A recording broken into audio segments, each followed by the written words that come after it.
আসসালামু আলাইকুম। আজ মহান বিজয় দিবস। 1971 সালের আজকের এই দিনে লক্ষ লক্ষ বাঙালির রক্তের বিনিময়ে আজকে আমাদের এই যে বিজয় পেয়েছি আমরা, সেই জন্য আজকে মহান স্বাধীনতার ঘোষক শহীদ রাষ্ট্রপতি জিয়া রহমান এবং মুক্তিযুদ্ধে যারা শহীদ হয়েছেন মা বোন সহ যারা, সবাইকে এবার প্রতি রইল বিনম্র শ্রদ্ধা ও রুহের মাগফিরাত কামনা করি। আমাদের যেই রক্তের বিনিময়ে অর্জিত আজকে এই স্বাধীন বাংলা, কিন্তু এখনও আমরা সেই স্বাধীনতার পরিপূর্ণ স্বাদ পাই নাই। সেই পাকিস্তান হানাদার বাহিনী আমরা চলে গেলেও তাদের দূষর রাজাকার আলবদর আলম শামস বাহিনী এখনও আমাদের সেই স্বাধীনতাকে কুড়িয়ে কুড়িয়ে খেতে যাচ্ছে। তাদের এই অপতৎপরতার বিরুদ্ধে আমাদেরকে সবাইকে সচেতন থাকতে হবে।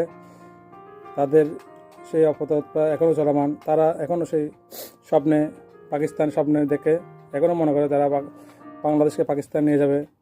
কিন্তু আমরা যে একটা পরিচয়হীন জাতি ছিলাম, সেই জাতি থেকে মুক্তি পেয়েছি। আমরা বাংলাদেশি নামক যে পরিচয় পেয়েছি, বাঙালি থেকে বাংলাদেশি হয়েছি, সেটা মুছে দিতে চাই সেই পাকিস্তানের পেতার তারা।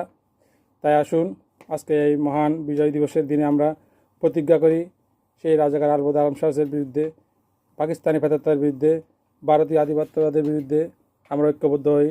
সবাইকে বিজয়ী শুভেচ্ছা। বাংলাদেশ জিন্দাবাদ, বাংলাদেশ চিরজীবী হোক।